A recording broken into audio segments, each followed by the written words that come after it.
Hello, everyone. After disappearing from the news pertaining to Russia's invasion of Ukraine, General Keith Kellogg had resurfaced again, and even with a discernible position on the subject, which is interesting.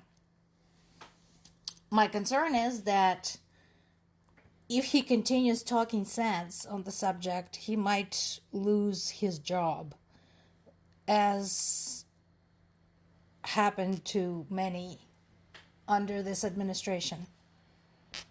So, what is this all about?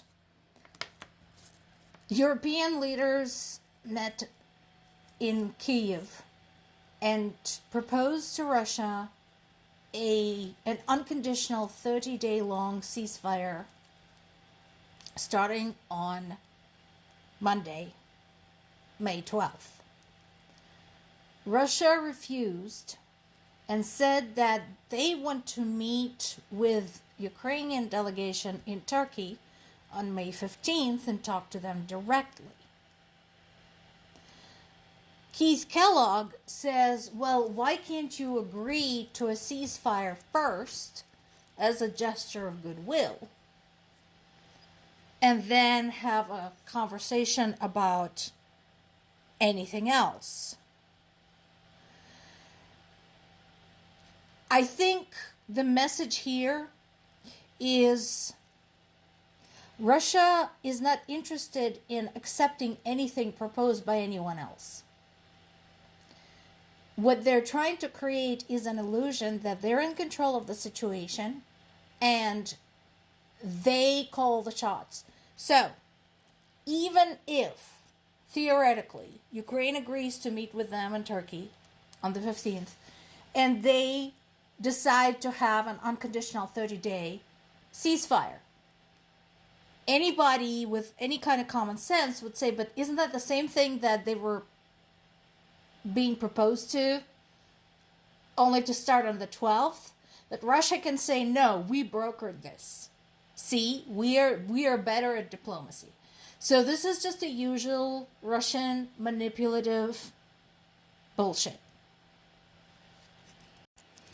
And yeah, sure, in public, Zelensky is going to tell you, yeah, it's a positive sign. However, I don't think anybody in Ukraine actually trusts Russia on anything. This is just another attempt at stalling making any kind of decision.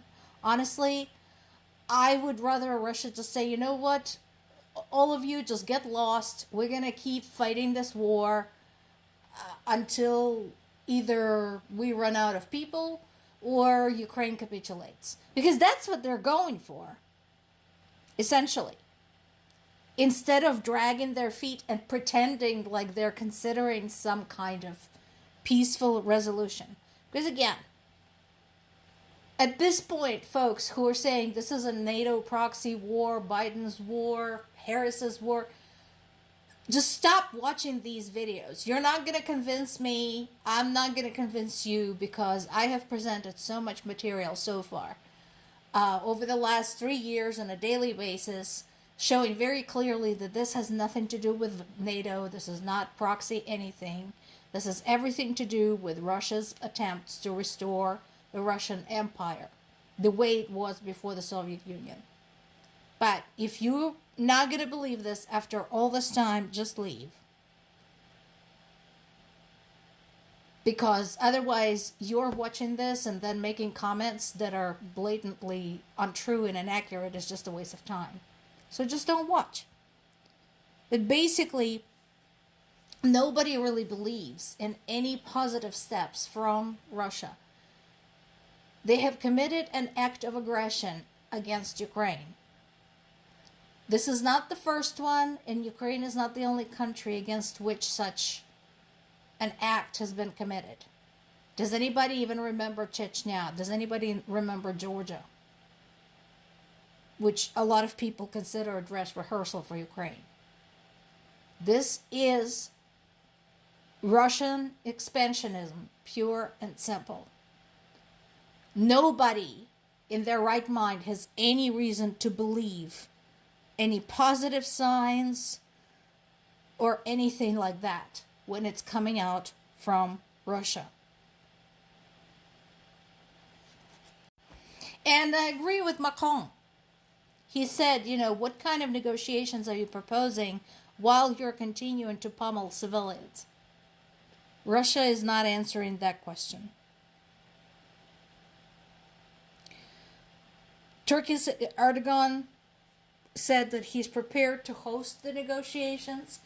Again, let's not forget, Erdogan is how he is. He cares about his political future and his prestige on the international stage. His country is applying to join the European Union, and their problems right now are around their dubious political position and human rights violations. So, if anything positive happens between Russia and Ukraine while they're talking on his territory, on his home turf, that would be a feather in his cap. He could say, look, see, you all underestimated me. I could broker a peace between Russia and Ukraine, or a ceasefire. So that is his motivation. Also, since he is right across the Black Sea from Ukraine, he is a lot more comfortable with having Ukraine as its neighbor across the sea than Russia. He understands problems if Russia were to overrun Ukraine and take over the entire northern Black Sea coast. So he is thinking about that, and that is possibly why he is starting to emerge as a potential peacemaker. I disagree with you, BBC. I don't think what Trump does is even important anymore. There is some question whether it was important to begin with. Both the European allies and Ukraine have been preparing for the whole year for the possibility of Trump winning the U.S. federal election. They have been preparing for a year for the fact that he's a loose cannon who doesn't know what he's doing. Everyone involved understood that if Trump comes to power, again, he can just yank the aid, he can lie, he can misinterpret, he can blackmail, and so on and so forth. So, with all of that in place, I don't think it really matters what he does anymore. Had he done anything truly decisive, taken a truly hard and fast position in this, yeah, maybe. But at this point, no. First, he doesn't like Ukraine. Then he doesn't like Russia. Then he doesn't like anybody. Then he's frustrated. Then he says this is too hard. Come on. This is not high school essay homework. The facts continue to be very clear. Ukraine is not interested in being under Russia's influence. Ukrainian people stated very clearly in 1991 that they're no longer interested in being Russia's province for all intents and purposes. They're not interested in that. They're done.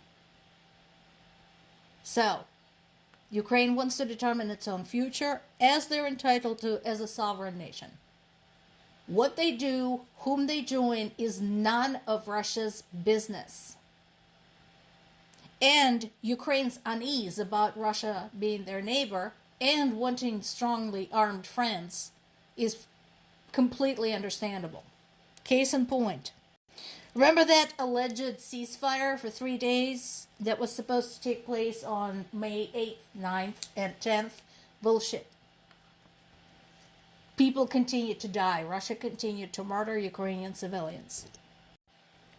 Here's a very nice map from Associated Press showing where the attacks have occurred during the period starting in March 11th, and that includes the Victory Day weekend, and what was used, and how many people were killed.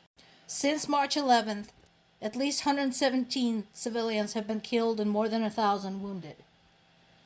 Why is Ukraine being forced to negotiate with Russia, who is doing that to Ukrainian civilians? including children. More to come.